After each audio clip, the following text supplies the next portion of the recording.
Europe 1, La libre antenne. Catherine Blanc.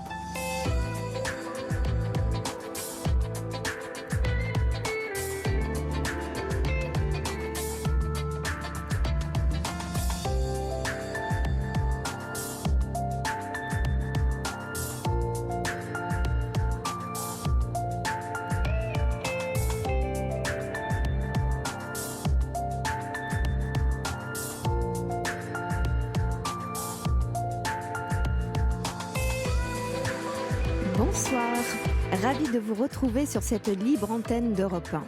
Nous avons 2 petites heures devant nous, mais toute une éternité de possibles à qui sait s'en saisir. C'est au 39-21 que la nuit porte conseil, car vous pouvez m'y joindre pour évoquer ce qui vous tourmente ou vous déstabilise.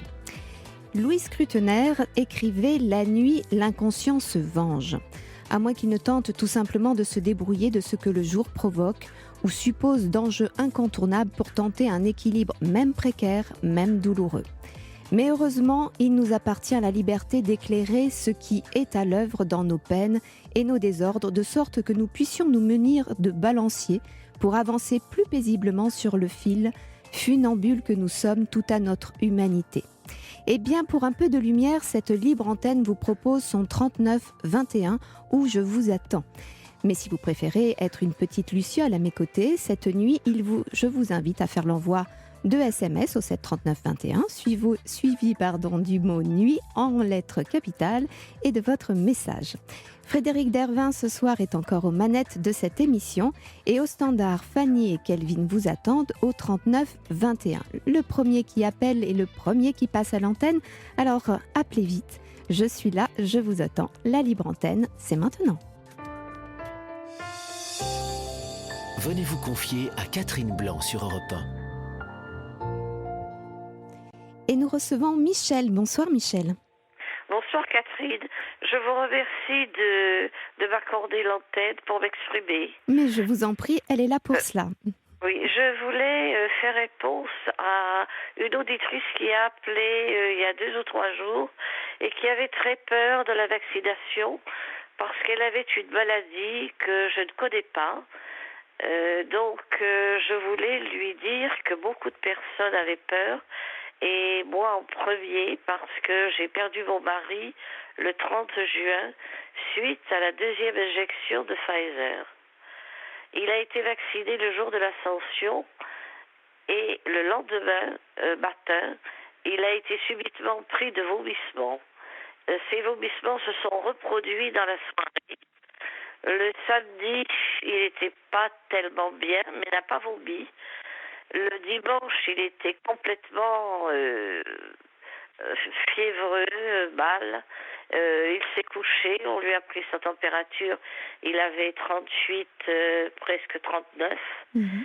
Et là, je lui ai dit, il faut appeler un médecin. Il me dit, oh non, c'est certainement une conséquence du vaccin. Nous avons attendu la nuit et le lendemain matin, il avait des diarrhées, mais alors vraiment très fortes.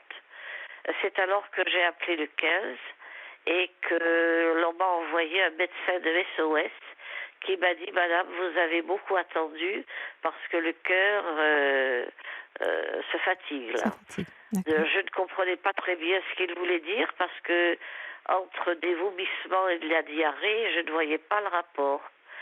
Et c'est arrivé à la clinique, aux urgences, que là, on m'a dit il a eu de très fortes pulmonaires, comment ça s'appelle? Je trouve pas le nom. Bon, je ne peux pas vous aider. Une infection. Une infection pulmonaire? Une très très forte infection pulmonaire. D'accord. Alors on l'a mis en pneumologie.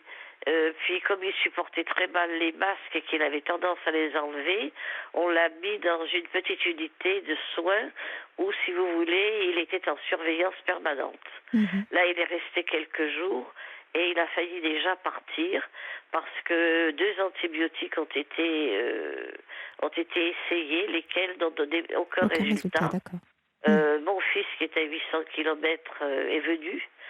Et là, on leur a dit, un soir, on les a appelés très tard à 11h, pour leur dire, voulez-vous que l'on ranime votre papa? Ils sont allés en vitesse très très rapidement à la clinique et là, je crois qu'un médecin a eu l'idée de mettre 2 antibiotiques à la fois et c'est ce qui l'a, je pense, sauvé. Il est resté encore quelques jours dans cette unité, puis il est redescendu, il est allé en pneumologie, où on a continué les soins, et ma foi, il était assez bien. Donc ça, ça a duré combien de temps entre le moment où il est tombé malade et puis ce moment de relance Donc on l'a rentré en clinique le 17 mai, et il est rentré à la maison le 15 juin. D'accord. Donc, alors là, un monsieur qui s'occupe de l'oxygène est venu porter un appareil, lequel avait un cordon qui allait vers le séjour et l'autre dans la chambre. Et il lui avait bien dit, le jour vous mettez la lunette et la nuit vous mettez le masque. Seulement, il a désobéi, c'est-à-dire que il a gardé la lunette aussi bien la journée que la nuit. Donc il avait moins d'oxygène du coup. Il avait moins d'oxygène. Bien sûr. Donc le 18 au matin, c'est-à-dire nous sommes le vendredi et il est rentré le mardi. Le vendredi matin, il me dit, il m'appelle puisque j'étais dans la chambre à côté, et me dit, écoute, veux-tu appeler des secours? J'étouffe, je suis très mal. Alors je recommence, je fais le 15 et cette fois il arrive les pompiers qui me disent il désature, il faut vraiment l'amener le plus vite possible au CHU. Là on le met aux soins intensifs où il est resté quelques jours. Là il a encore vomi et eu une diarrhée. À partir de ce moment-là, il avait déjà pas beaucoup d'appétit et puis en plus c'était sans sel, donc il perdait des forces. Et enfin, un soir, j'étais là, présente, quand ils lui disent, bien écoutez, on descend dans une chambre normale, il y a du mieux, on finit les soins intensifs. Donc, on la met dans une chambre conventionnelle, et là, ça a été pendant 2 à 3 jours, mais il s'alimentait très peu, il mangeait surtout les desserts, il n'avait pas du tout d'appétit, et ils me disent d'autres soirs, il va falloir le remettre aux soins intensifs, car il y a un peu d'eau encore dans les poumons, et le cœur n'est pas au top. Donc nous remontons aux soins intensifs, et là, il s'est éteint le 30 au soir. Voilà. D'accord. Alors, que ce soit la famille, que ce soit les amis, le voisinage, tout le monde est stupéfait de ce décès. C'est pas que l'on veut dire que mon mari n'avait pas de grosses pathologies, parce qu'il avait eu également en 2015 un début de cancer de la prostate. On lui avait fait des rayons. À la suite de ça, il avait eu une chose assez rare, d'après l'urologue. Il avait eu un abcès dans la prostate qui mesurait 7 cm. Donc, il le lui a raboté. Puis alors, en plus, en tant qu'ancien fumeur, il avait de l'artérite. Et également, depuis 3 ans qu'il avait arrêté, il avait pris près de 10 kilos. Donc, il était complètement asphyxié. Et là, je n'ai parlé à son médecin traitant, parce que je trouve qu'il n'a pas été assez énergique. C'est-à-dire que nous avons pris un rendez-vous, je crois, en avril, avec le pneumologue, qui m'ont dit un rendez-vous pour septembre. Donc, avec un homme qui était comme ça, mais vraiment, il avait des difficultés respiratoires. Je ne comprends pas qu'on l'ait vacciné. La personne qui a fait le vaccin, je suis étonnée qu'elle ne se soit pas rendue compte que mon mari avait des difficultés respiratoires. Alors, voilà, j'en suis là et personnellement, je vous avoue très franchement que ce n'est qu'accompagné de 2 gendarmes que je me rendrai à la vaccination. J'ai pour ma part, et ma fille m'avait également inscrite, et à ce moment-là, je ne savais pas que j'avais des problèmes. J'ai eu poitrine, mais assez haut, vous voyez, très près du cou, ce qui m'a fait penser, comme je suis assez rhumatisante, que c'était des rhumatismes. Et j'ai trop tardé à voir là aussi mon médecin, et je lui en ai parlé seulement en février. Là, il m'a fait venir, il m'a fait l'électrocardiogramme, et il m'a dit il faut rentrer en urgence. Je suis entrée en urgence, là j'ai vu le cardiologue, qui m'a dit, après plusieurs jours, je ne trouve rien de vraiment, vos électros sont à peu près, on peut dire, normaux, il va falloir faire une coronarographie. Et pour cela, il faut prendre un rendez-vous à l'hôpital, donc ce sera dans 3 semaines. Et en faisant la coronarographie, ils se sont rendus compte que j'avais une artère bouchée et l'autre rétrécie. J'ai donc subi, on m'a donc mis 3 stents. D'accord. 2 pour la bouchée et 1 pour la rétrécie. Et vraiment, je suis restée pantoise parce que j'ai eu une petite vie, vous savez, je n'ai jamais fumé, je ne peux pas dire que j'ai fait des abus, quels qu'ils soient. Et le médecin m'a expliqué, mais madame, vous avez 85 ans, le sang épaissit, les artères se durcissent, et il n'y a rien il y a d'autres personnes comme vous qui subissent cette chose-là. Il n'y a rien d'anormal. Mais est-ce que si j'avais été vaccinée avant, j'ignorais que j'avais ça, donc est-ce que j'aurais pu avoir comme mon mari un problème de cet ordre-là? Alors, d'abord, avant tout, Michel, je tiens à vous présenter mes condoléances parce que votre mari est décédé il y a très peu de temps et vous êtes tout encore à la stupeur de... Oh, je suis dévastée. Mais je comprends. Et de fait, cette histoire de vaccination ne fait qu'aggraver évidemment les choses parce que elle vous fait... C'est déjà difficile d'accepter la mort, la fin de la vie de celui avec qui on a partagé sa vie, mais quand on a le sentiment qu'elle est accélérée, que ce soit vrai ou faux, nous n'avons pas les compétences, ni vous ni moi, scientifiques, pour savoir ce qu'il en est réellement, même si vos doutes sont tout à fait audibles et mériteraient effectivement un peu plus de recherche dans ce domaine pour savoir de quoi il s'agit exactement et de la responsabilité, bien sûr. Mais pour l'heure, évidemment, petite personne que je suis à l'autre bout de ce micro, je ne peux pas en dire grand-chose, si ce n'est que je comprends que tout d'un coup, voilà, les choses se précipitent justement quand on fait un vaccin et qu'on estime, enfin qu'on a le sentiment, puisque c'est comme tel qu'il est vendu, on a le sentiment qu'il est justement protecteur. Après, il est protecteur peut-être de ce dont il s'agit, à savoir du Covid, mais peut-être pas de tout. Et peut-être est-il en effet, fait-il flamber des pathologies qui sont là dormantes ou plus dormantes d'ailleurs, puisque vous disiez que votre mari a d'autres pathologies. Et ça, c'est extrêmement compliqué parce qu'à ce moment-là, vous savez, quand on perd aussi subitement quelqu'un qui avait des symptômes mais vivait avec ses symptômes, il n'y avait pas d'aggravation, il n'y avait pas d'accélération.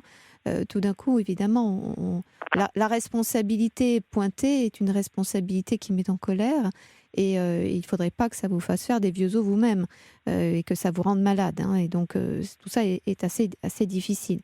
Je crois que c'est un sujet délicat et je trouve important et bien que vous puissiez aussi vous exprimer puisque en ce moment, la France me semble très fracturée entre deux discours et fondamentalement agressifs les uns vis-à-vis des autres, au lieu d'écouter la légitimité des peurs ou des besoins de protection des uns, ou au contraire les adhésions et les besoins de protection des autres d'autres manières. C'est-à-dire qu'il y a vraiment 2 discours, il y a un mot d'ordre, mais il y a 2 discours et chacun s'exprime sur son discours et je crois que c'est important. C'est important de pouvoir s'exprimer. Et du coup, je vous remercie d'ailleurs de votre témoignage. Je crois que sur cette libre antenne, beaucoup de témoignages sont un coup d'un côté, un coup de l'autre. Mais je crois qu'on peut comprendre une idée sans avoir à l'accepter. Donc, nos auditeurs qui écoutent peuvent entendre votre inquiétude sans avoir à y adhérer, mais en tout cas l'entendre et respecter. Et que votre témoignage soit une occasion pour moi de dire que accordons-nous les uns et les autres la liberté de la pensée de l'autre et parce que l'autre a le droit de penser différemment. Ce n'est pas une attaque. Bien Ce sûr, n'est bien pas sûr. une attaque. C'est ce qui se joue pour lui et sa façon de gérer ses propres inquiétudes, ses propres peurs. Certains courent au vaccin par peur et d'autres fuient le vaccin par peur. Et toutes les Voilà, peurs sont voilà. légitimes, bien évidemment. Et nous ne sommes pas scientifiques pour arbitrer de la justesse exacte. Et c'est ça toute la difficulté, bien sûr, et nous devons nous en remettre. Donc évidemment, chacun de nous tentons de trouver où est notre juste place et ce que nous devons faire pour nous et pour les autres. Mais d'où Pour votre peur. beaucoup, vous voyez, dans la famille ou l'environnement, même, j'ai une petite voisine qui était très très souvent chez nous, elle nous portait le pain, elle sort le petit chien avec moi, en fait très très proche comme de la famille. Pour elle, c'est pareil, elle pense comme nous, qu'on nous l'a tué, quoi, qu'on nous l'a... Voilà. Ah ben Et c'est nous sûr que c'est sommes vraiment... tellement... c'est- C'est très bon. C'est moche de rester sur une idée comme celle-ci, quoi. Mais bien sûr. En fait, ce qui est difficile à déterminer, c'est est-ce que c'est, comme vous dites, le vaccin qui a tué votre mari, Oui, ou est-ce que le vaccin a fait un croche-patte à quelqu'un qui n'avait pas la capacité de se relever? Parce qu'évidemment que exact, ça sollicite exactement. le C'est système ce qui s'est immunitaire. produit. Bien Il sûr. a trouvé un terrain propice. Oui, bien Voilà. sûr. Et ça pose évidemment toute la question, mais ça, c'est une question Mais ça, encore. les médecins peuvent en discuter, évidemment. Bien sûr, mais encore une fois, même la communauté médicale elle-même réfléchit de manière différente et se divise. Il y a beaucoup de tensions quand il y a... C'est assez curieux que dans un moment comme ça aussi, où notre monde est fragilisé, où notre peuple est fragilisé, c'est tellement Ah oui, dommage qu'à ce moment-là, on ne s'unisse pas, même dans des pensées divergentes.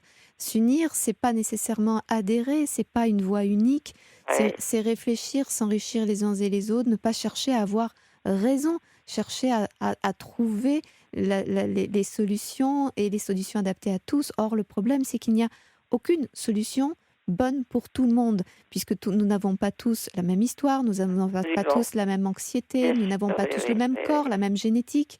Donc, Ah oui, ah oui, une solution pour l'un n'est pas la solution pour tous.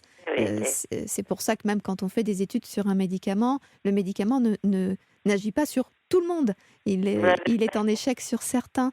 Et ça, voilà. c'est la part un peu inconnue de la Oui, singularité de chacun d'entre nous. Et c'est très oui, difficile quand tout d'un coup une loi se fait pour tous, sans exception.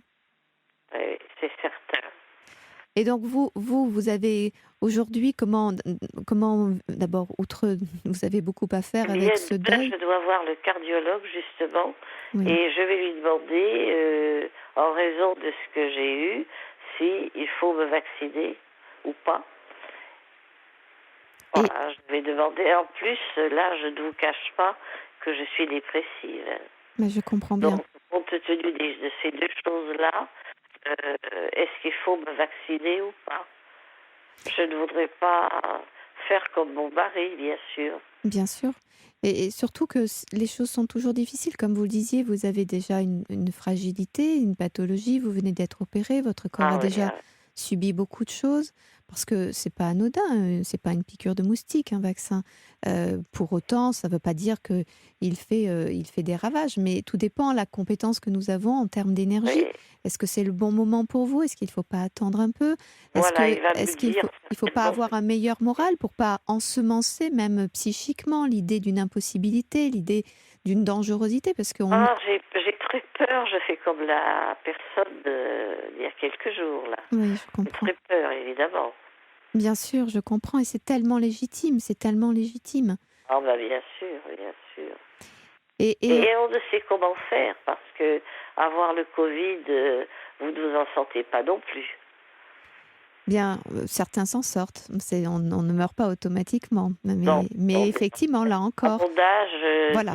En fait, c'est pas que vous ne pourriez pas vous en sortir, c'est que, encore une fois, c'est la même chose que pour cette histoire de vaccin. C'est que vous avez des mais pathologies, des fragilités, et le coup de pouce du Covid, est-ce que votre corps a assez d'énergie pour s'en défendre, ou est-ce qu'au contraire, le Covid vous met en grand péril, voire effectivement vous tue? C'est vraiment un arbitrage que seuls des médecins éclairés et qui prennent le Oui, temps de je pense réfléchir qu'il va peuvent... me dire Et la confiance que vous ce que je leur dois faire. accordez.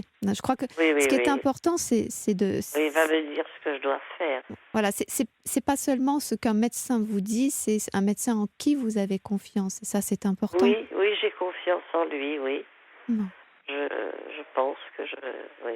Et peut-être lui suggérer, est-ce que il y a péril en la demeure ou pas? Vous êtes amené à voyager, vous êtes amené à voir du monde, vous êtes amené à...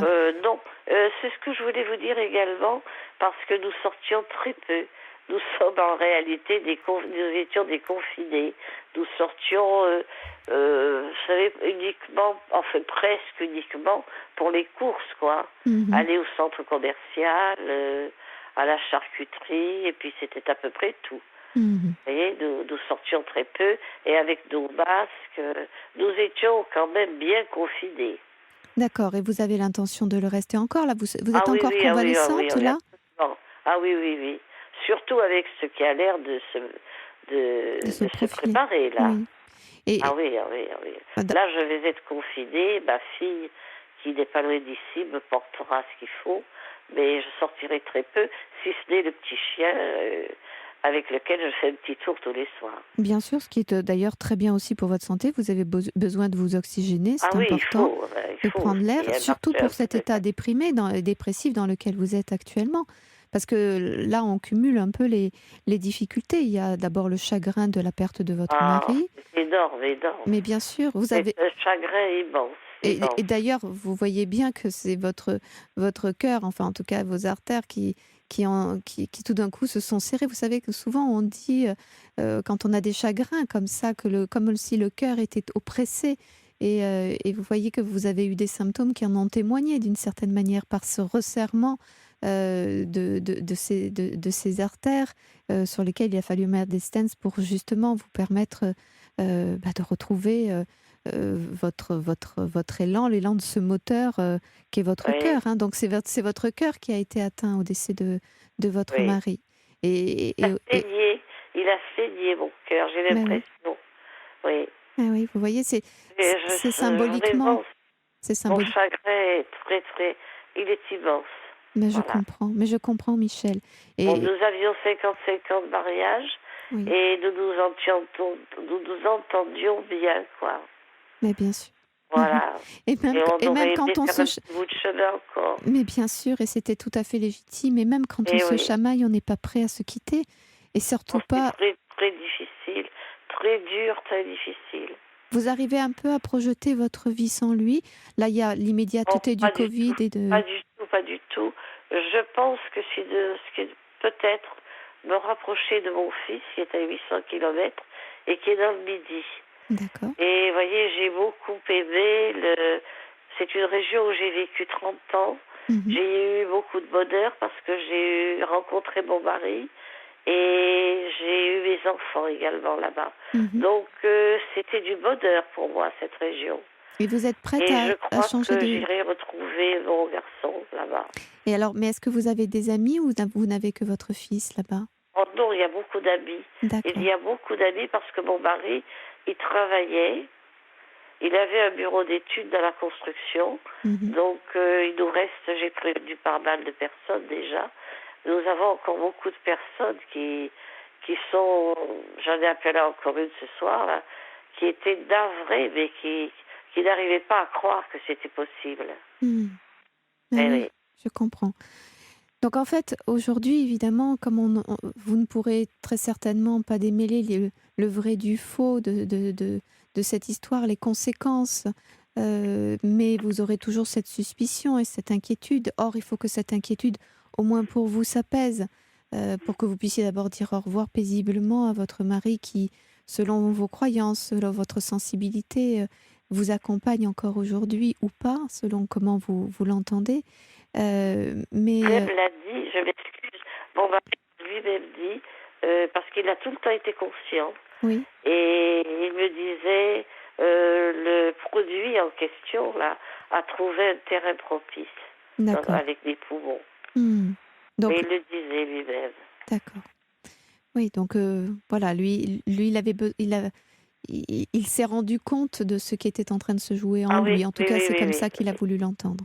Il a Oui, quand même, notons que votre mari était un coquin tout de même, hein, parce que oui, oui, oui, très c'est... coquin. Il me disait mourir du Covid, bon, très bien, mais mourir du vaccin, ça fait pas sérieux quand même. Il me disait. Il avait de l'humour, votre mari. Oh, il a Oui. beaucoup d'humour, oui. C'est bon aussi de se souvenir de ça. Ça permet de voir de prendre un peu de recul par rapport aux choses pour Oui. un peu adoucir les choses. Mais aujourd'hui, maintenant, il va vous falloir faire le temps de ce deuil. J'entends Oh, que vous c'est avez, très difficile. bien sûr, Lorsque le soir tombe, c'est là, je pense, que c'est le plus difficile. mhm, C'est bien, le plus difficile. bien sûr, Il y a un manque, mais alors, vous savez, il était le pilier, il avait toujours été le pilier dans sa famille. Maintenant, les enfants avaient pris leur envol, mhm, mais il restait le pilier, quoi. oui, Oui, papa avait dit ça, bon, c'était bien, quoi. Voilà. bien sûr, bien sûr. Et Ah, vous, c'est très et, difficile.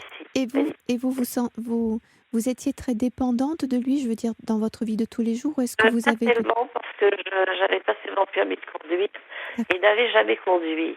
Donc je dépendais de lui pour bien des choses parce que nous habitons un quartier qui est hélas comme beaucoup de quartiers où tous les petits commerces sont fermés. Oui, Donc il faut prendre sa voiture et aller au centre commercial qui est, je sais pas, 1,5 kilomètre, 2 kilomètres, hein, bien sûr. à peu près. Donc, dès que je voulais faire quelque chose, j'avais besoin de lui pour. Il m'arrivait d'aller prendre le bus, mais qui est assez loin également, Mhm. et qui, vu mon âge, ça commence à devenir un peu compliqué. Bien sûr, mais je Et comprends, Michel. voilà. Mais Donc, je le fais quand même encore pour marcher. ça c'est bien, ça c'est très J'ai bien. vraiment besoin, par exemple, en ce moment, j'ai besoin de refaire ma carte d'identité, donc je vais à la mairie Mhm. avec le bus. Bien sûr, Et je vais à mon rythme, et voilà, bien sûr. ça va, mais je trouve qu'il faut marcher. Ah, mais vous avez raison, Je ne il suis faut pas la garder. personne à rester devant un ordinateur, voilà. Non, mais vous avez raison, surtout que c'est le meilleur moyen pour Ah oui, il faut. procrastiner, c'est le Et meilleur puis moyen avec pour mon être problème déprimé. cardiaque, là, il m'a bien recommandé. Oui, oui, il ne faut pas vous demander des exercices de jeunette, mais pour autant, il vous faut Ah non, marcher, bien il sûr. vous faut respirer bien, à plein À poumon, mon bien rythme sûr, de marcher un peu tous les jours. Voilà. bien sûr, Michel. Et puis, il vous Mais je faut, suis aidée par mon petit chien là, oui, qui est une qui motivation. m'invite à sortir. C'est bien, Voilà. il est une motivation, il est plein de, Et qui est aussi une compagnie. bien C'est sûr. un petit King Charles Mm, et c'est un pot de colle. d'accord. C'est plein d'amour. Oui, ça c'est merveilleux. Les animaux Oh, sont ils sont sont adorables. des boules de tendresse et d'amour. Absolument. Quand les hommes oublient parfois de se les procurer, de se les échanger, de se les donner, les animaux, eux n'oublient pas. Et ça c'est assez merveilleux. Vous savez, souvent, il met sa tête sur mon front, là. Il Mhm, se met sur l'oreiller, il met sa tête sur mon front. mhm, Oh, c'est très affectueux, hein. bien sûr. On pourrait prêter des tas de pensées à cela comme une façon de s'entendre de l'intérieur, en quelque Oui, sorte, je pense tête qu'il contre tête. souffre également. Mhm, bien sûr. Je vois qu'il est triste et je crois qu'il a bien compris ce qui s'était passé. Mhm. Non, mais Oui, oui. ça n'a pas douté. C'est-à-dire que vraiment, les animaux ne sont pas des objets, hein, ce sont Ah oui. des petites vies avec des neurones qui sont très agissantes et qui sont très au fait de ce qui se Ah oui, passe. il a très très bien compris. Il se mettait très souvent sur les genoux de son maître Mhm. et il aimait beaucoup son maître et son maître également l'aimait beaucoup. Donc il y a quelque chose qui se passe. Oui. Mhm. Et donc, Nous sommes tous les deux dans la tristesse. Voilà. oui, vous partagez votre tristesse. Nous partageons, C'est voilà. ça. Nous partageons. Et d'une certaine manière, il vous allège un peu en l'apportant un peu lui-même. C'est vrai, c'est vrai. Il vous invite à la vie par les besoins de promenade. Oui, il a un peu plus de 4 ans en plus. D'accord, Il est donc jeune, il est donc encore tout jeune, oui. voilà. Donc il va falloir évidemment tout doucement remonter la pente de Oui, la vie, sortir de cet état de tristesse mêlé de déprime inévitablement. Il va falloir aussi réparer vos forces, retrouver vos forces. oui, Euh, mais et c'est difficile à 85 ans. Vous savez, il faut dire la vérité, on s'approche de la porte de la sortie. oui, Donc, j'en suis consciente. Hein. J'aimerais rester encore un peu avec mes enfants, mais le chemin qui me reste à faire, que j'ignore d'ailleurs, me paraît difficile et presque insurmontable. et pourquoi vous paraît-il difficile? Est-ce par Oh, ben incapacité c'est de faire avec la de solitude? vivre sans lui. C'est ça, c'est la solitude, c'est ça, Ah hein? oui, ah oui, Mm. j'arrive très mal à vivre sans lui. Eh oui, je comprends. Je comprends, Ouais. c'est toutes vos habitudes qui sont perturbées. D'où le besoin peut-être de changer de lieu pour justement qu'il Peut-être, soit c'est moins pour cela associé à que tout ça. j'essaierai. J'essaierai afin de voir si, en m'éloignant et en retrouvant le pays où j'ai vécu 30 ans, je vais euh, trouver un peu de, je dirais pas de joie de vivre, mais de accepter la vie, quoi, qui me reste. Mhm. Je veux voir ça. Et vous avez commencé à regarder, votre fils s'en occupe ou est-ce que c'est pour Ben, l'instant que dans c'est votre Antibes. tête? Nous étions à Antibes, D'accord, qui est une très très très jolie petite ville oui, très. et que j'aime énormément. Mhm. Alors peut-être que cette ville va m'aider à... C'est là que j'ai rencontré mon mari, je vous dis, j'ai eu mes enfants, mes enfants sont nés là. Peut-être que tout cela me permettra de faire ce petit bout de chemin qui me reste. Mhm. Votre fille vous encourage à cela ou est-ce qu'elle Ah peine à oui, ah l'idée oui, que ah oui, mon vous la fils quittiez? aimerait que je sois près de lui, Oui, oui. votre fils, mais votre fille qui est aujourd'hui à vos côtés, est-ce qu'elle, elle vous encourage Ma fille également? également, ma Oui, fille me dit, parce que je vis dans un très grand appartement, c'est d'ailleurs trop lourd à porter financièrement, car il est très gourmand en chauffage, mhm, il est haut de plafond, vous voyez, oui, il y a un grand couloir, donc il est... Et elle me dit, tu vas t'ennuyer. De plus, c'était l'appartement de mes parents que nous avons repris mm, parce qu'il est de plein pied. mhm, Et si vous voulez, je vois pas mal de fantômes. oui. C'est lourd, quoi. Il y a trop d'histoire dans cet Il y a trop appartement. d'histoires dans cet appartement, oui. Je comprends. Il y a eu de belles histoires, mais il y a eu les fins de tout cela. Ils sont tous partis. Mm. Donc, je crois que j'aurais intérêt à le quitter. Et vous Oui. voyez, c'est ce que vous dites, j'entends à la fois la difficulté à se projeter, à voir de la vie encore pour soi, encore un bon bout de temps, et à la fois l'envie Je me fondamentale sens un petit de peu vivre. vieux. Oui. Pardon, Vieux. Michel, je n'ai pas entendu ce que vous me disiez. Voilà, donc ce sont les projets, à mon âge, ce sont les projets que j'échafaude en somme. Oui.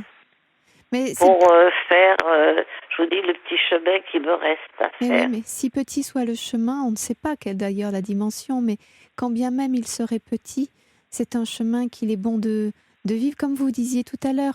Quand bien Le même on mieux marche pas, possible, le bien mieux sûr. possible.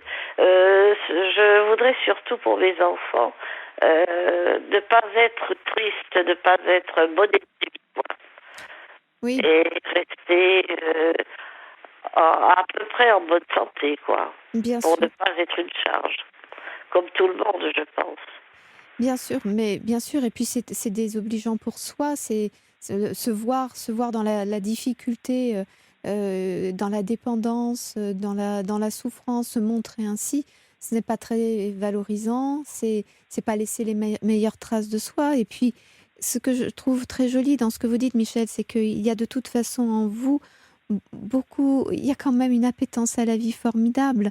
J'entends le chagrin, j'entends la déprime, j'entends l'inquiétude, j'entends la peur qui est la vôtre. Voilà. J'entends aussi le fait que vous vous laisseriez bien faire. Si on vous dit que c'est sans risque, eh bien vous ferez parce que c'est sans risque.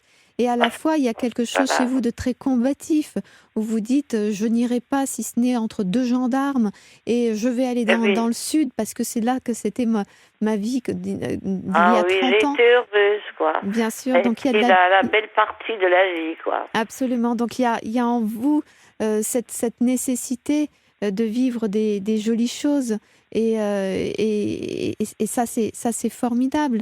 C'est là-dessus, vous savez, qu'est-ce qui fait la différence? Moi, j'ai souvent été frappée quand il m'est arrivé d'accompagner des gens malades ou mourants.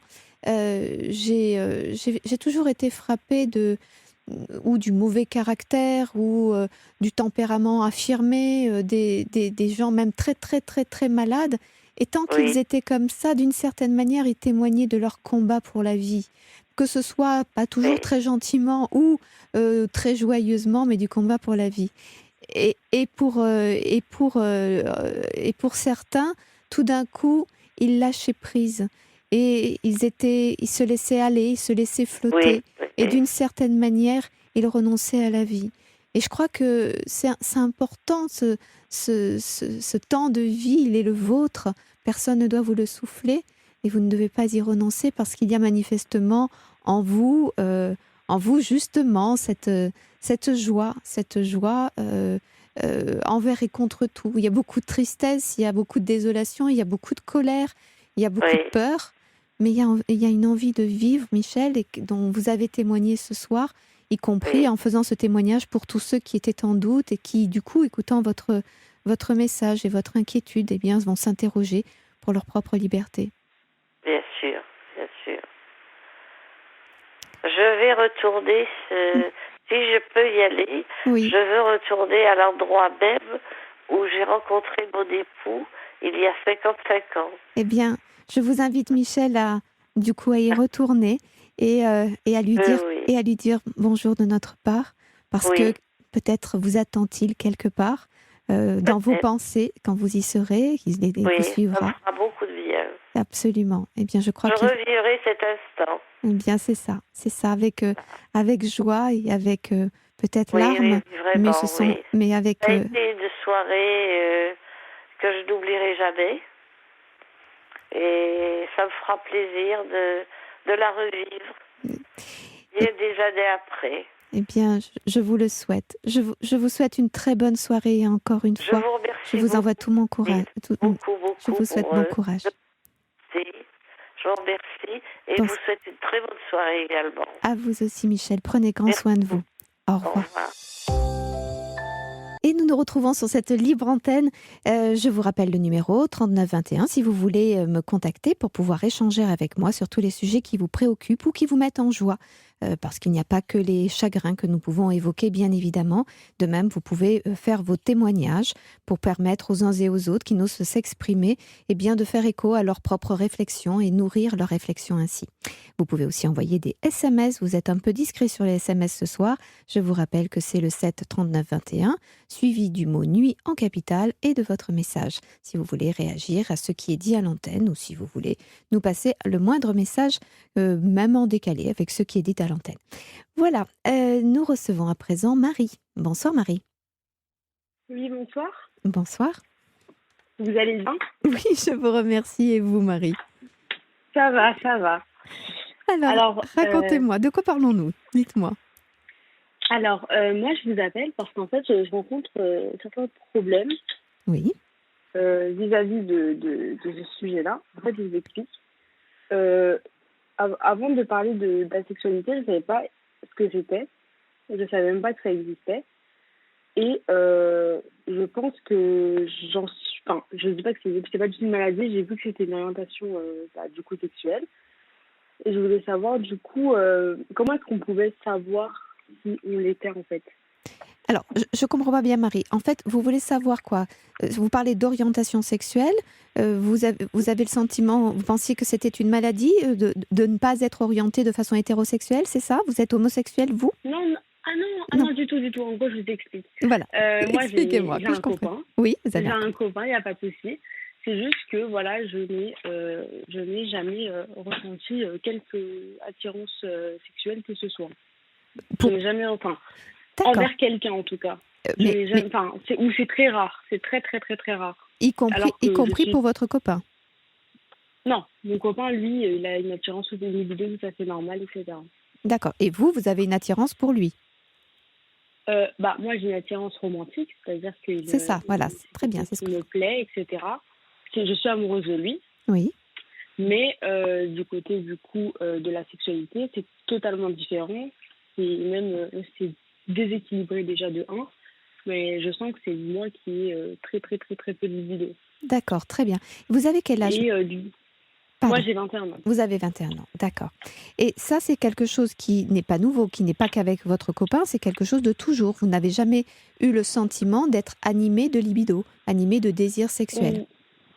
Exactement. Exactement. Je pensais qu'avant, c'était lié du coup au sentiment que je pouvais ressentir envers mon partenaire qui n'est pas celui avec qui je suis actuellement. Oui. Et je me rends compte que même quand je suis amoureuse, il n'y a pas forcément d'évolution vis-à-vis sur ce point-là en tout cas.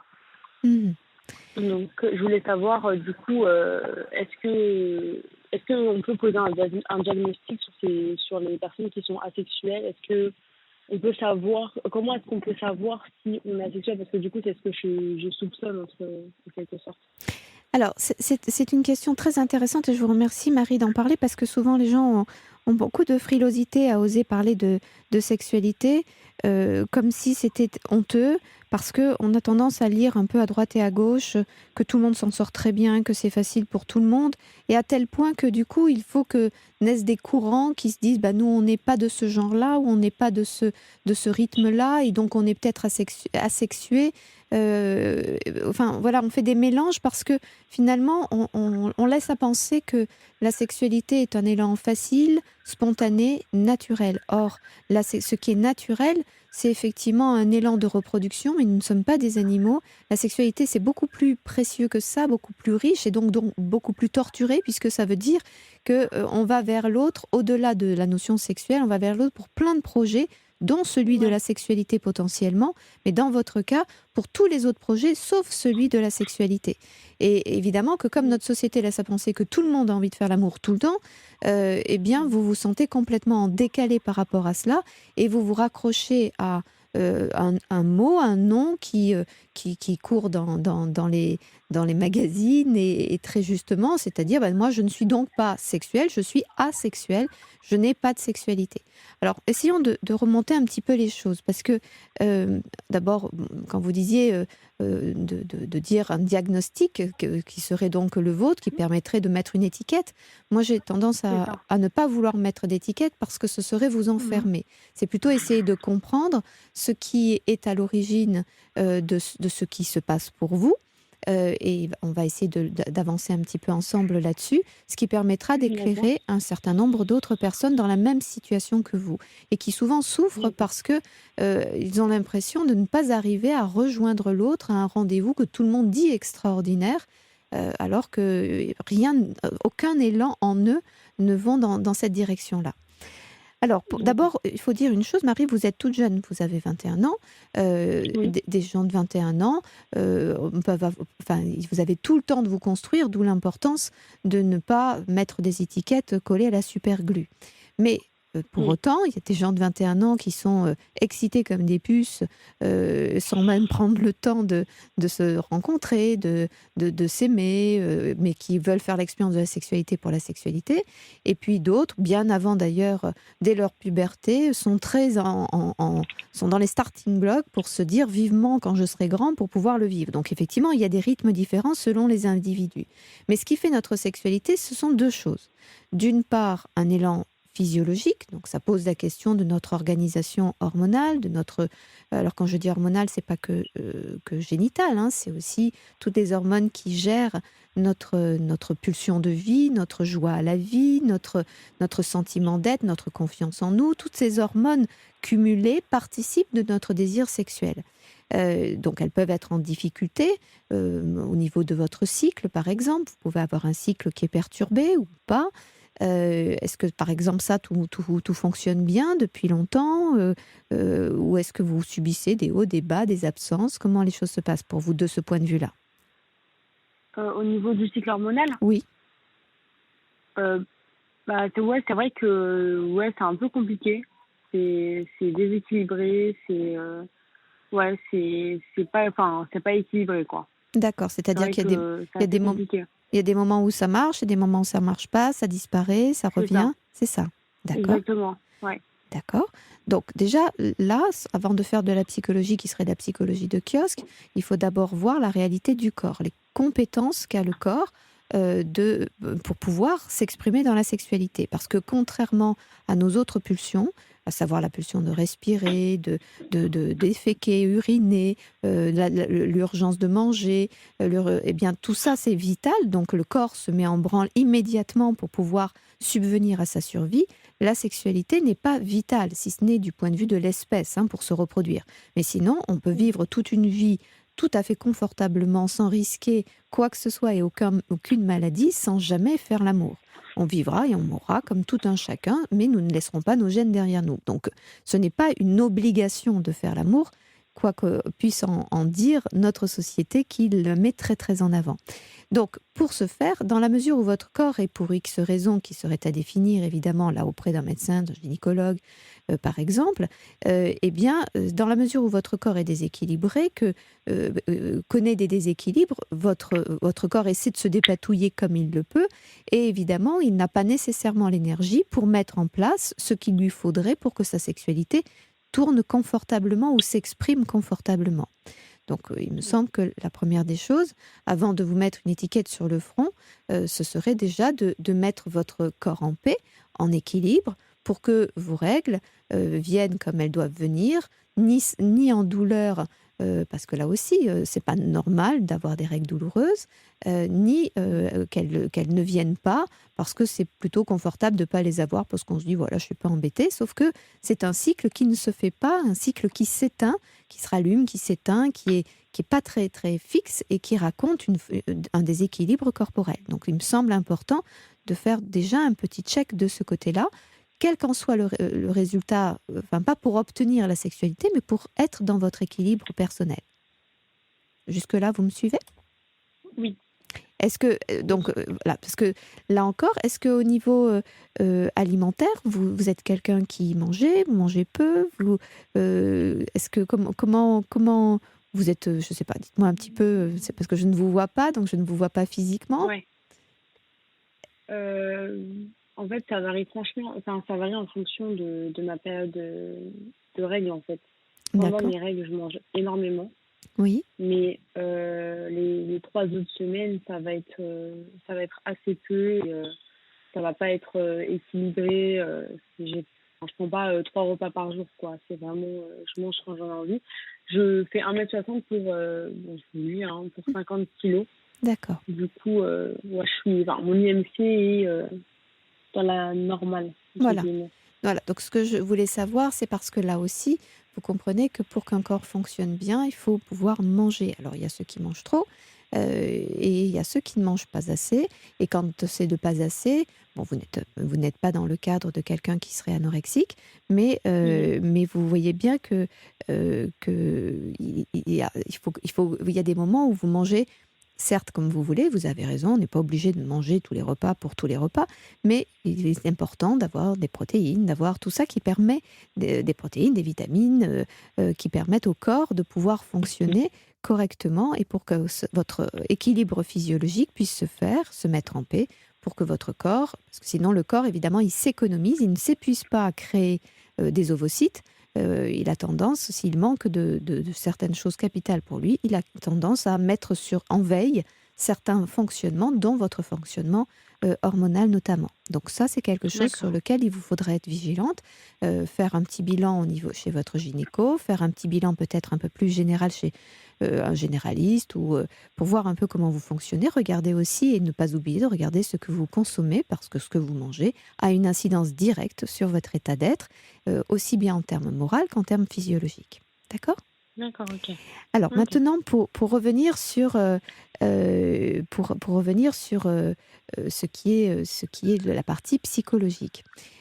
Comment la sexualité, depuis que vous êtes petite, vous la regardez comment? Est-ce que c'est quelque chose qui vous dégoûte? Est-ce que c'est quelque chose qui vous a intéressé? Est-ce que c'est quelque chose sur lequel vous avez été bousculé par des discours, par des images, par des situations, par des accidents de parcours? Quelle a été un peu votre histoire autour de ce sujet?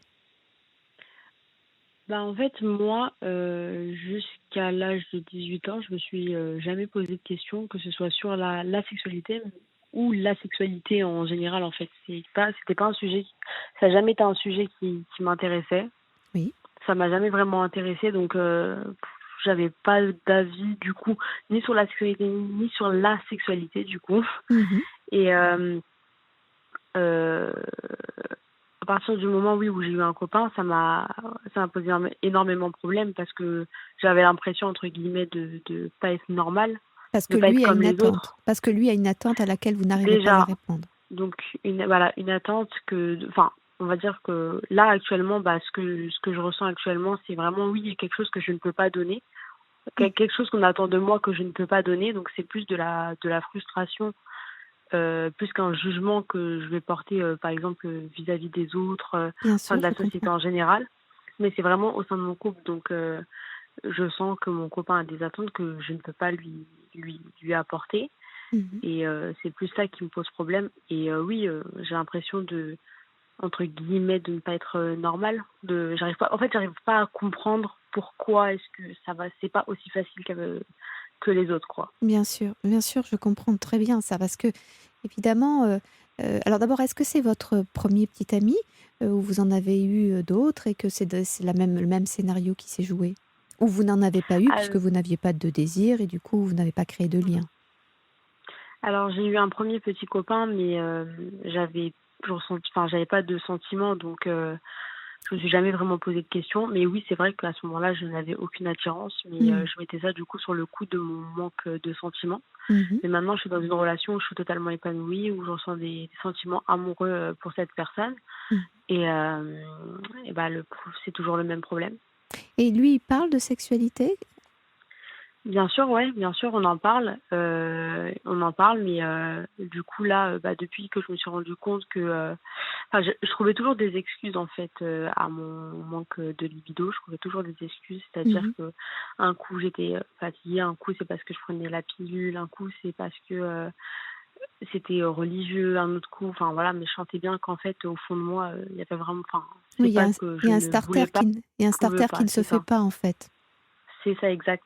Donc du coup, à partir du moment où j'ai vraiment commencé à en souffrir, entre guillemets, de cette Mmh. situation, Mmh.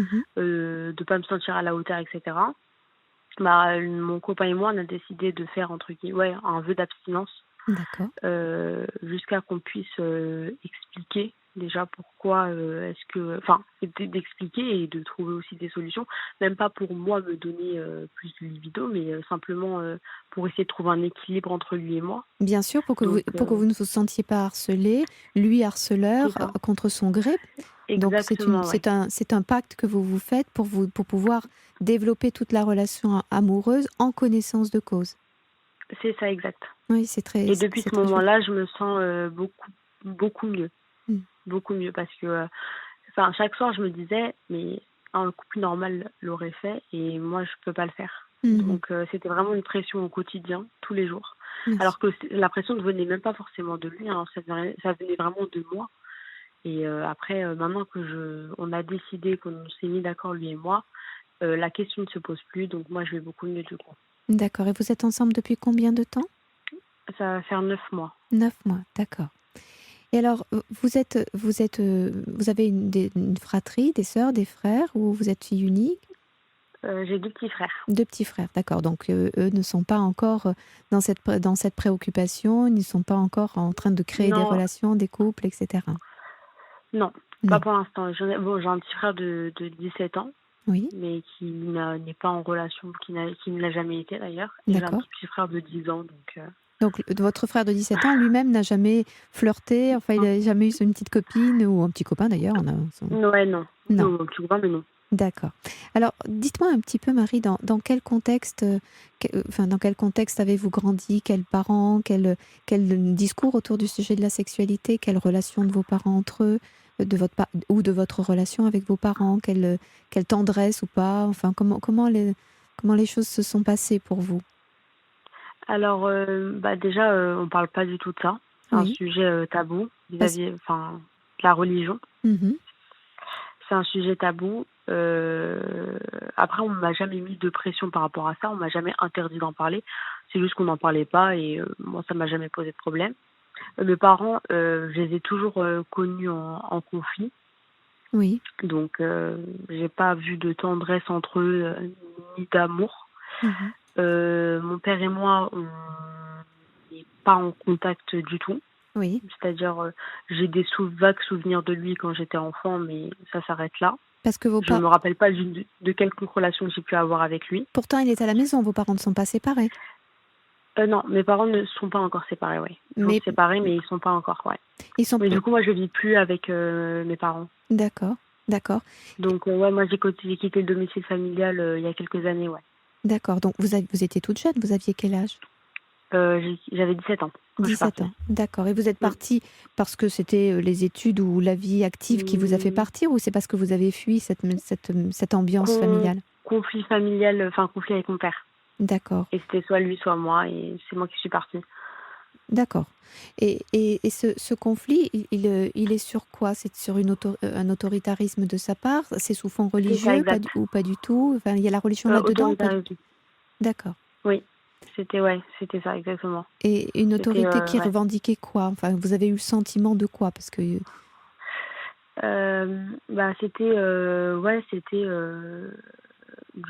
c'était du manque de respect, c'était vraiment une volonté de montrer que c'était lui qui décidait à la maison et que c'était comme ça et pas autrement. Et moi, c'est quelque chose qui passe pas. J'ai vraiment du mal.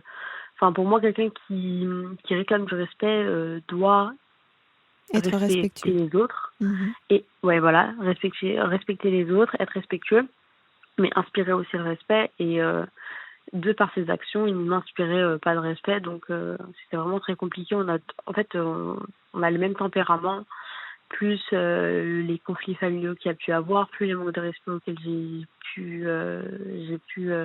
j'ai dû voir, en fait, Mhm. au quotidien. Et, Entre qui et qui? Entre lui et votre mère ou... oui, principalement. Et D'accord. ensuite, entre lui et ses enfants, donc du coup, moi et mes frères. Oui. Et après, moi, ma mère, elle est plutôt calme et elle rentre pas trop dans le conflit. Et je me suis sentie l'obligation de moi lui dire les choses. Mhm. Mais du coup, c'est pas passé et il m'a vu. J'ai dit, il m'a viré de la maison, quoi. D'accord. Mais voilà. D'accord.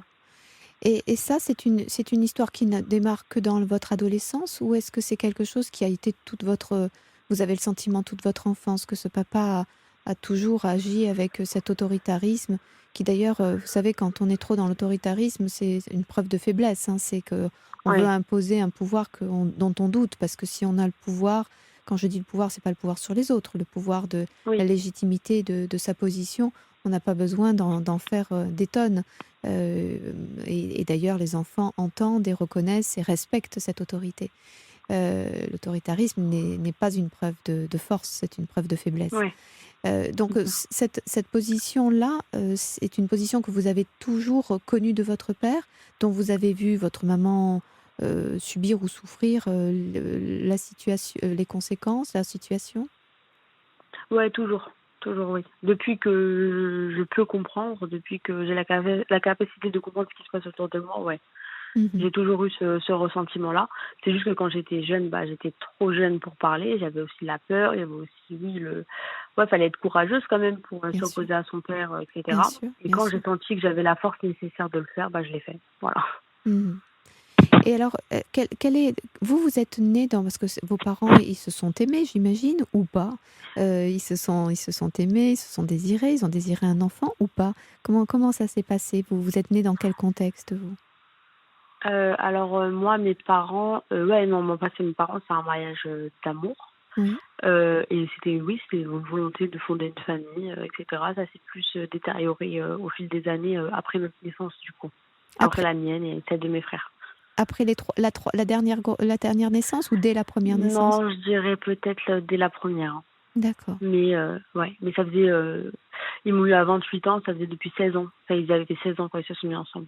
D'accord. Donc ouais. Et donc ce mariage d'amour, c'était aussi bien du côté de votre papa que du côté de votre maman? Ouais, oui, oui. Mmh. Et comment vous comprenez que tout d'un coup ça ait tourné au vinaigre? Mmh, je peux même pas l'expliquer. Ouais, je sais pas du tout. Je sais pas. Parce que moi, je les ai toujours connus en conflit, en fait. Mmh. Je les ai toujours connus comme ça. Donc, je crois ma mère quand elle me dit qu'ils s'aimaient avant.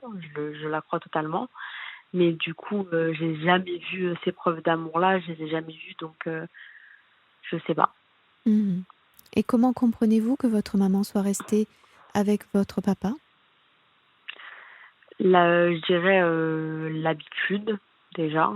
Euh, L'habitude, je dirais aussi, je pense qu'elle s'accroche à des souvenirs, entre guillemets, ouais. Elle Mmh. s'accroche à des souvenirs qu'elle a eu avec lui parce que c'était vraiment, et je sais qu'ils étaient vraiment très très amoureux. Mmh. Donc peut-être qu'elle espérait que ça s'arrange un jour ou l'autre. Mmh. Et aussi pour les enfants parce que pour elle, des enfants, enfin, si ses enfants pouvaient avoir ses deux parents, c'était l'idéal. Mmh. Bien sûr, je comprends. C'est intéressant si je vous pose ces questions qui ont l'air d'être très loin de notre sujet de départ. C'est pour essayer de comprendre un peu comment les enjeux pour vous de la sexualité. Parce que vous voyez, alors quand je dis de la sexualité, il faut que je le dise plus lentement, de la sexualité. Puisque comme on parle d'asexualité, on peut faire des confusions. Alors, je vais vous expliquer un petit peu ce que je recherche. Donc, si vous permettez, je vous mets un tout petit peu en pause le temps qu'on écoute une publicité. On est obligé d'y passer, que voulez-vous? Et on Ouais, se reprend toutes les deux pour aller plus avant sur votre histoire. D'accord?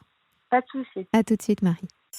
La libre antenne d'Europe 1. Catherine Blanc accompagne vos nuits. Marie, vous êtes toujours là? Allô, allô? Oui, allô? Oui, Pardon. Marie. Non, je vous en prie.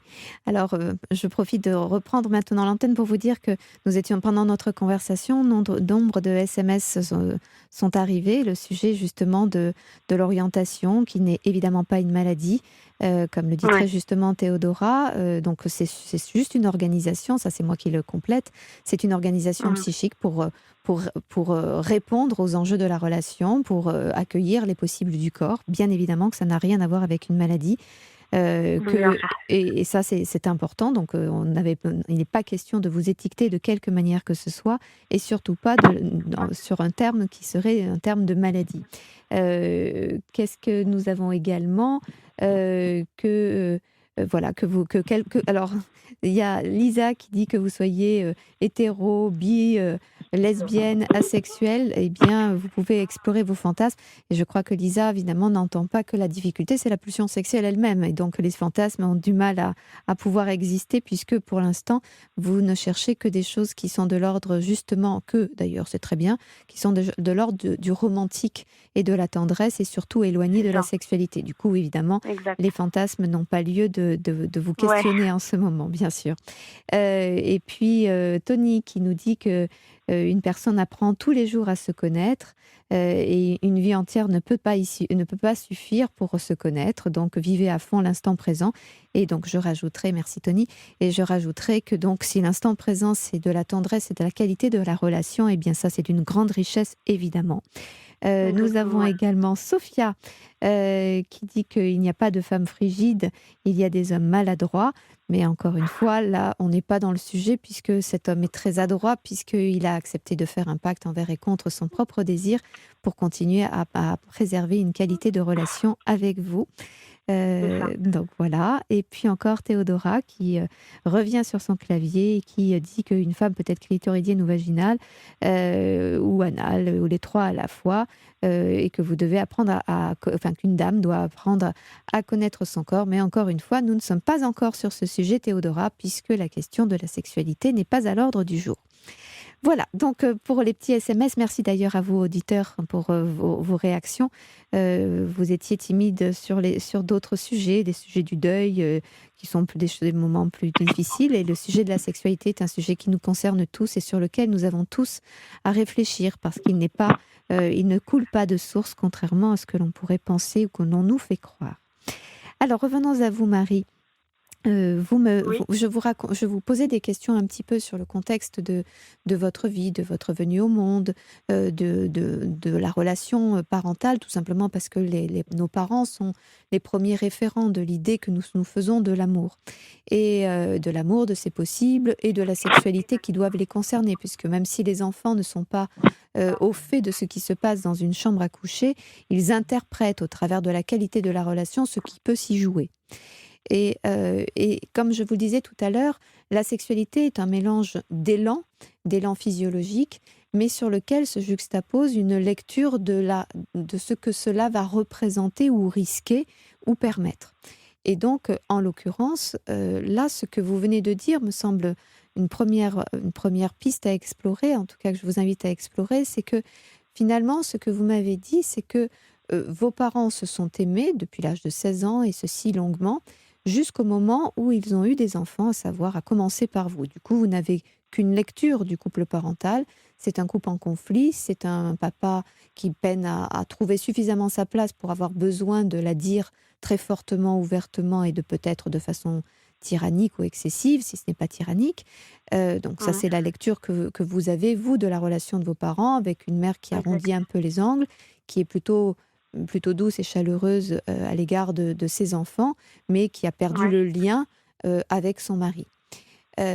Alors, ce qui est intéressant, d'abord, il faut savoir que ça concerne malheureusement énormément de couples, parce que souvent, les mamans, à l'occasion de leur maternité, trouvent dans le lien de tendresse, de chaleur, d'intimité avec leurs enfants, tellement de plaisir que souvent, d'abord elles sont aussi fatiguées, très sollicitées par leurs enfants, mais souvent désinvestissent un peu la sexualité parce qu'elles sont d'abord aux soins de leur enfant et aussi au plaisir de ce qu'elles créent dans le lien avec ces petits êtres issus d'elles.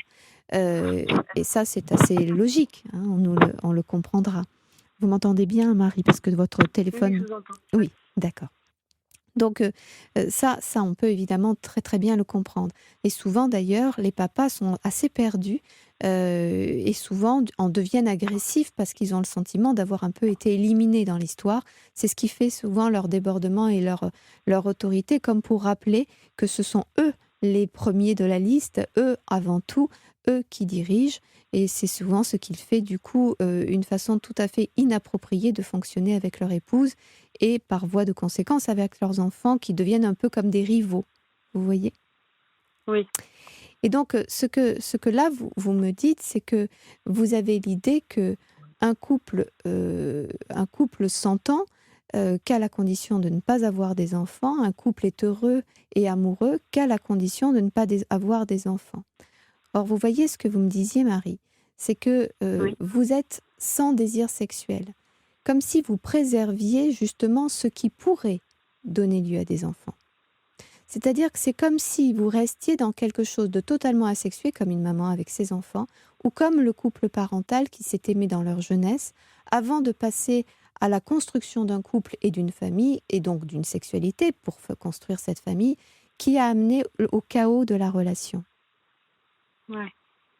Vous voyez, c'est comme si d'une certaine manière, vous préserviez votre relation, puisque vous disiez à un moment, c'était très joli, vous disiez c'était ou lui ou moi, comme si finalement, qui allait rester auprès de maman, ou lui ou moi, et vous entreteniez une relation asexuée bien sûr avec votre mère, et d'une certaine manière, soit vous reproduisez la relation de l'enfant que vous avez été avec sa maman, donc une relation asexuée, soit ce que vous imaginez de la relation idéale du couple parental, c'est-à-dire en amont de leur parentalité, c'est-à-dire pour s'assurer qu'on reste bien en amont de la parentalité, c'est surtout sans sexualité. C'est-à-dire que le meilleur contraceptif est encore l'absence de sexualité.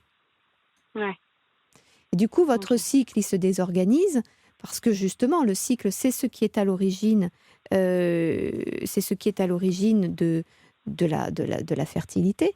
Donc, comme par hasard, votre cycle fait n'importe quoi, il fait la Java. Et comme il fait la Java, vous n'avez pas du tout de bonne maîtrise de ce que pourrait entraîner une sexualité avec un cycle qui, un coup, fonctionne, un coup dysfonctionne. Comme si vous vouliez vous empêcher toute fertilité, puisque c'est ça qui rompt le charme de la relation. Oui. Donc, en fait, vous restez dans le domaine complètement énamouré, complètement romantique, tendre, soutenant, qui s'éloigne de ce qui ferait le chaos, comme si vous vous accusiez, vous en tant qu'enfant, d'être l'origine du chaos de la relation amoureuse. Ok. En fait, oui, j'avais jamais vu ça comme ça, ouais. En fait, j'ai essayé de trouver des solutions, enfin des explications surtout. Pourquoi. J'avais pas eu de réponse précise, mais c'est vrai que j'avais jamais pensé à ça. Je savais pas que je voyais déjà la relation des parents de cette manière. Mais ça vous parle, ça vous paraît... Parce qu'il n'est pas question d'abonder dans mon sens si vous trouvez ça complètement berlu, hein, bien sûr. Hein. Mais de ce que j'entends, moi, c'est ça qui est intéressant, c'est que vous avez décrit vraiment une histoire un petit peu... Vous savez, un peu comme dans les contes, il y a toute une histoire merveilleuse avec le prince, la princesse, et puis après, ça se termine par « ils se marièrent et eurent beaucoup d'enfants ». Alors là, on n'en entend plus parler, c'est-à-dire que ça se termine, l'histoire se termine. Oui. Et moi, c'est comme si... de base, j'avais plus pensé, en fait, je sais que... Enfin, du coup, j'y ai beaucoup réfléchi, et je me suis dit que c'était peut-être dû au fait... que j'étais très complexée vis-à-vis aussi de ce sujet-là. C'est-à-dire que vis-à-vis de moi-même, je trouve ça, par exemple, la sexualité, je trouve ça embarrassant, par exemple. Alors que ça me dérange pas d'en parler, ça me dérange pas. Mais par exemple, du coup, je vais pas juger la personne qui est en face de moi, je vais pas juger les personnes qui pratiquent parce que sinon je jugerais toute la population. Mais du coup, moi, je me juge moi-même en fait. C'est ça, mais bien sûr, mais vous jugez, mais comme d'une certaine manière, vous semblez vous être jugé depuis le départ. C'est à la fois vous jugez de ne pas être comme les autres, à la fois dans ce que je vous disais tout à l'heure, c'est comme si vous étiez à l'origine du terme d'une relation amoureuse. Donc d'une certaine manière, vous vous flagellez beaucoup et vous vous privez. Il n'est pas question de vous vendre la sexualité comme un truc formidable, parce que la sexualité peut être absolument formidable, ou peut-être une aventure qui se construit pas à pas, ou peut-être ennuyeuse pour certains, mais c'est une occasion d'en faire autre chose que ce qu'ont fait vos parents. C'est pas simplement un coït à but de reproduction, c'est aussi une façon de se parler par la sexualité, par le corps. Nous sommes en conversation l'un avec l'autre. Encore une fois, la question de l'hétérosexualité ou l'homosexualité, c'est le même. C'est-à-dire que dans la vie amoureuse, la vie corporelle, c'est une autre façon de se parler, c'est une autre façon de converser.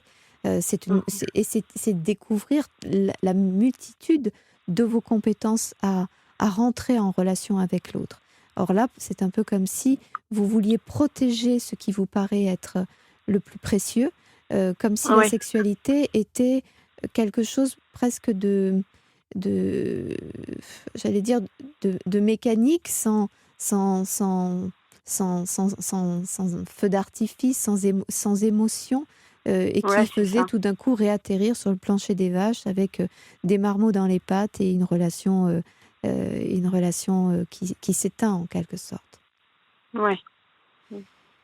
Donc voilà Marie, c'est une première idée. Je vous laisse y réfléchir. Je vous laisse peut-être laisser ça cheminer. Si jamais d'ailleurs vous faites des rêves à la suite de notre échange, quand je dis des rêves, je ne parle pas de rêves érotiques, mais si vous faites des rêves de quelque ordre que ce soit, n'hésitez pas même à me recontacter, que ce soit pour passer à l'antenne ou pas d'ailleurs, parce que ça nous permettra de voir si ce que je vous disais est sur la bonne piste, parce que votre inconscient, très naturellement, va essayer de répondre à cette proposition que je viens de faire, et où il bottera en touche, où il alimentera un peu plus et vous permettra de comprendre un peu plus loin et ne pas en rester simplement à un regard de jugement sur vous-même.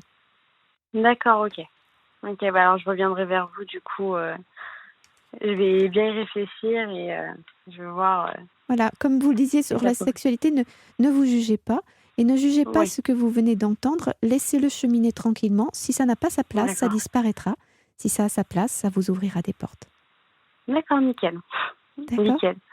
Bon, merci beaucoup. Je vous en prie, Marie. Passez une très bonne soirée et peut-être à bientôt. La libre antenne d'Europe 1. Catherine Blanc.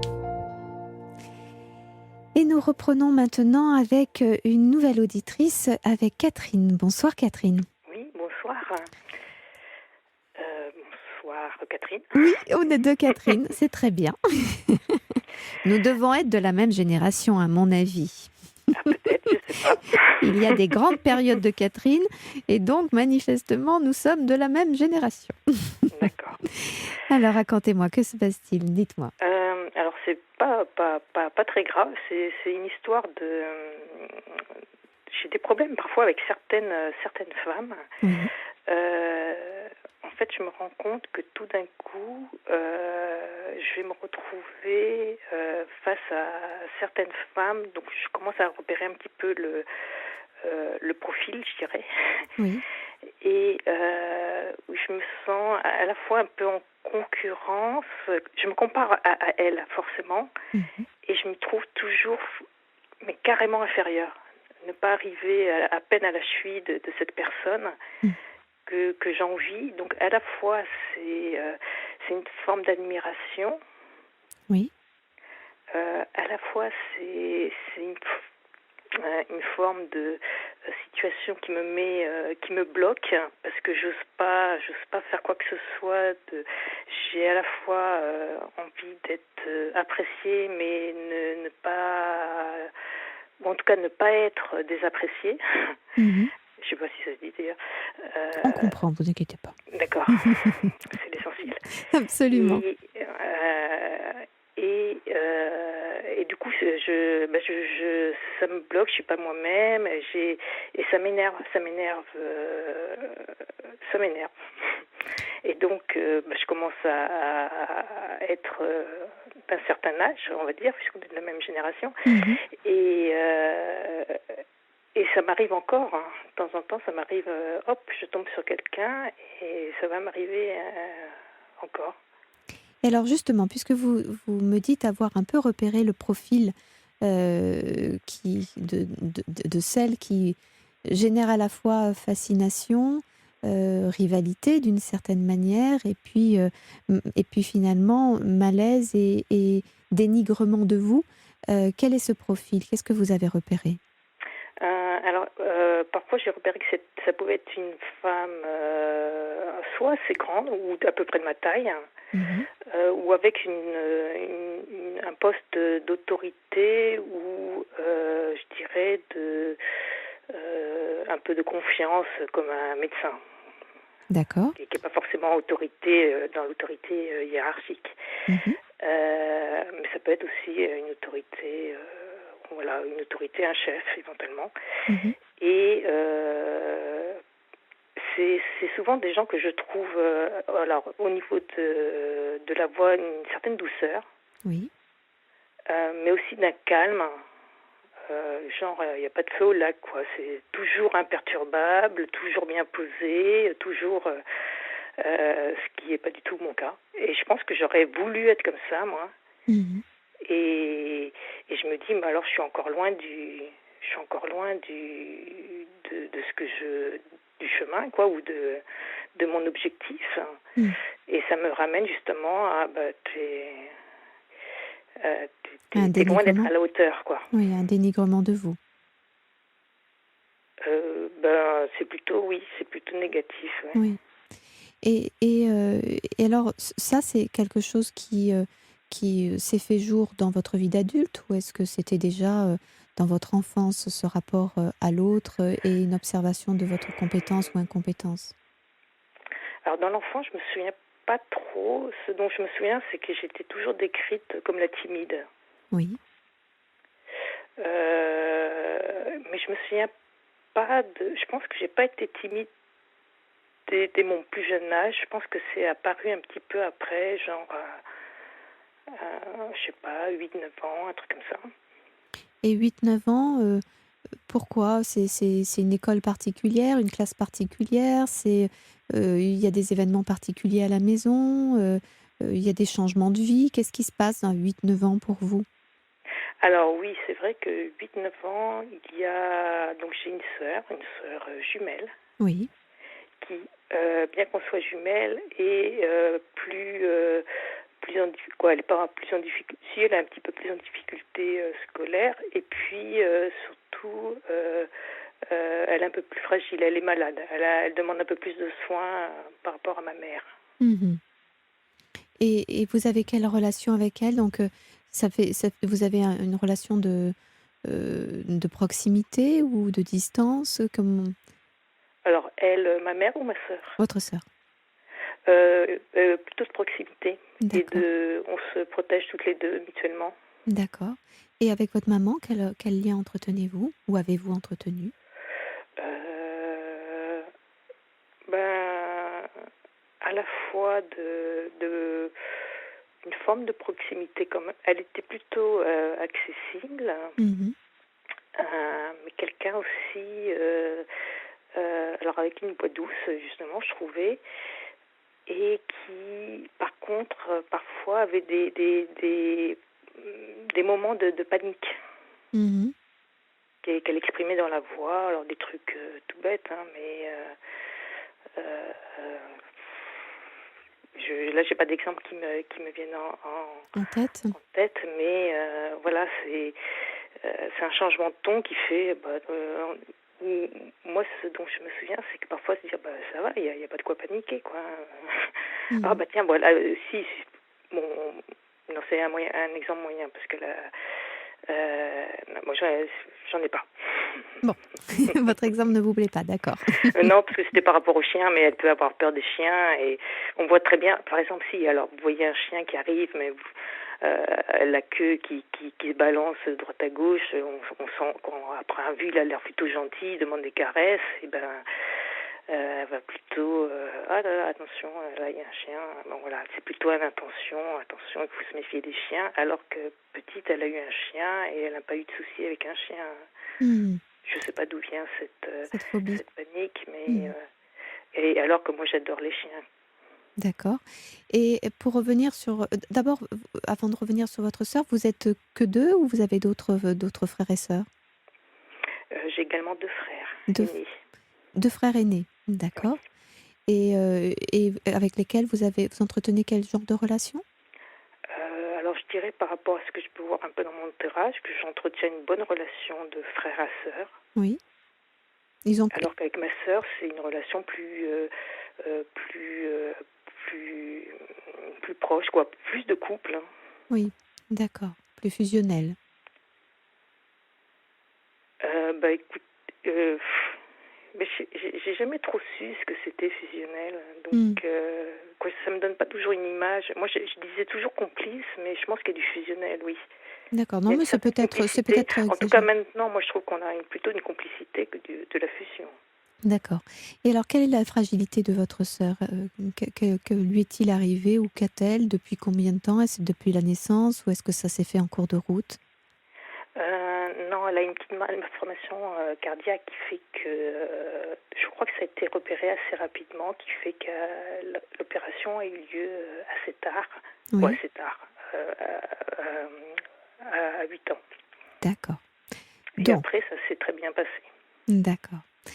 Donc vous voyez déjà, vous entendez ce que vous avez dit euh, à l'instant, Catherine, c'est que euh, vous m'avez dit que finalement votre souci de relation ou d'évaluation de votre personne vis-à-vis d'une autre personne, d'une autre femme, si vous remontez dans le temps, ce n'est pas tellement quand vous étiez petite, ça a dû commencer aux alentours de 8 ans. Là, vous venez de me dire que votre Oui, sœur... je vous ai dit ça, oui. Ouais, c'est drôle. C'est-à-dire que vous êtes en train de me mettre sur une piste qui n'est pas nécessairement le reflet de la réalité. Peut-être que ça s'est passé en d'autres temps ou en d'autres rythmes. Mais Tout à fait. alors qu'on est en train d'essayer de comprendre ce que raconte votre façon d'être dans la relation à l'autre, l'autorité de l'autre, le pouvoir de l'autre, votre difficulté, vous, d'être à la hauteur d'une certaine manière, eh bien, vous me parlez d'un démarrage de situation qui correspond à l'opération de votre sœur. Donc ça, c'est une première chose. Une deuxième chose que vous évoquez, c'est quand vous évoquez cette difficulté qui est la vôtre, vous évoquez notamment le fait que vous n'êtes pas à la hauteur de l'autre. Or, vous venez de me parler du fait que vous avez une sœur jumelle et que cette sœur jumelle est plus en fragilité que vous. Donc, celle qui est plus en force, c'est vous, justement. Mm. C'est comme si vous... Et ça, on le retrouve souvent au sein des fratries, pas nécessairement des jumeaux, mais des fratries. C'est toute la difficulté que l'on a à prendre sa place envers et contre tout, même si l'autre est en difficulté. Souvent, dans la fratrie, on vit très douloureusement le bénéfice qui peut être le sien par rapport à un autre membre de la fratrie. Et quand il s'agit là d'une jumelle, et d'ailleurs, vous avez dit, quand vous décriviez tout à l'heure le profil, vous disiez une femme grande ou de ma taille. Donc déjà, d'abord vous disiez grande, puis après vous disiez de votre taille, donc finalement elle vous ressemblait, qui parle, qui est calme. Alors vous dites tout l'inverse de vous, alors que vous venez de me dire que votre maman s'agitait sur des tas de sujets, bien qu'elle puisse avoir une voix très douce par ailleurs, alors que vous auriez envie de lui dire, mais il n'y a pas matière à s'énerver ou à avoir peur ou à s'effrayer. Donc vous-même, vous voyez, vous avez fait un ping-pong entre, parfois vous me parlez de vous, parfois vous me parlez d'elle. Vous voyez, il y a quelque chose on voit bien pourquoi ce sont des histoires de femmes. C'est qu'il y a quelque chose qui se noue entre votre relation à votre maman et votre relation à votre sœur. Alors, si vous le permettez, Catherine, on va faire une petite pause pub et on essaie de démêler un petit peu cette histoire. D'accord ? D'accord. À tout de suite. Catherine, vous êtes toujours là ? Oui, tout à fait, Catherine. Bien. Alors, justement, je regarde le chrono, je me dis qu'il nous reste peu de temps alors que j'ai beaucoup de choses à vous dire. Donc, nous allons avancer petit à petit malgré tout. Et si d'aventure je ne pouvais terminer, je vous invite à me rappeler demain pour que nous puissions terminer cette histoire parce que ce serait dommage de bâcler un peu les choses. Hein, d'accord ? Oui, tout à fait. Alors, d'abord, notons que vous appelez une Catherine. Alors, nous parlons de gémelléité. Vous appelez une Catherine, vous qui êtes une Catherine. Voilà que nous sommes vraiment dans de beaux draps. Franchement, c'est le hasard. Oui, là c'est le hasard. Le hasard fait drôlement les choses. En tout cas, oui, il a quelque chose d'un peu moqueur de temps en temps, où il invite à certains clins d'œil. Voilà, c'est un... Alors, c'est un effet hasard. Oui, dites-moi. Si je peux me permettre, oui. Je vous ai entendu en replay avant, donc je ne connaissais pas trop, je trouvais que vous aviez une bonne analyse. Mais en fait, quand je vous parlais de boîte douce, tout ça, c'est vous qui m'avez un petit peu... ça m'a énervé. Oui, mais voilà. Donc, mais c'est ce que j'allais vous dire. Vous appelez une Catherine... Ça m'a énervé de... Pas vous qui m'avez énervé, mais ça m'a énervé de me dire, oh ma mince, elle a l'air d'un calme, tout ça, et en plus... Bon. Mais vous savez, j'allais vous le souffler. Je pense qu'appeler une Catherine qui se trouve être qui parle dans un micro, avec une voix qui essaie de se faire un peu douce, eh bien, je pense que c'était tout à fait votre sujet, que c'est pas par hasard que vous avez décidé de m'appeler, sinon vous auriez attendu la fin de la semaine pour appeler Sana. Donc, je pense que ce n'est pas complètement le fruit du hasard. Donc, voilà. Donc, si vous en êtes d'accord, nous poursuivrons bien sûr demain. Mais pour l'heure, déjà, ce que je voulais vous dire, comme ça vous y réfléchirez et puis on pourra en rééchanger, vous mesurerez un peu la portée de ce propos et vous me direz, on corrigera le cas échéant. C'est cette histoire donc de deux sœurs jumelles avec une favorisée, j'allais dire, par la nature, à savoir vous, et une défavorisée, à savoir votre sœur avec ses problèmes cardiaques. Et puis avec tout ce que ça a pu générer de grande anxiété lors de son intervention chirurgicale pour son cœur quand elle a 8 ans, et ce que ça a pu générer de grande inquiétude pour une maman et du coup une indisponibilité de cette maman. Donc vous savez, les enfants ont beaucoup de mal avec des histoires pareilles parce qu'ils veulent leur maman pour eux tout seuls et à la fois, si d'aventure il arrive quelque chose à l'autre de la fratrie, là en qui plus est une sœur jumelle, l'enfant a très peur d'avoir été responsable de ça. Et puis si en plus, parce que l'enfant, la sœur jumelle, est fragilisée et que du coup, l'enfant que vous êtes a perdu le contact un peu avec sa maman préoccupée et anxieuse à l'idée bien sûr de l'intervention chirurgicale de son enfant, eh bien ça a créé une sorte de fracture, d'anxiété, de peur de votre agressivité, de culpabilité à être en bonne santé, en bonne forme. Et au lieu de continuer sur votre voie, sur votre élan et vos compétences, eh bien vous vous êtes réduit à une difficulté. Donc vous avez tendance à vous mettre dans le rôle de celle qui est toujours la faible, alors que dans la fratrie, vous êtes la forte, c'est votre sœur qui est la fragile.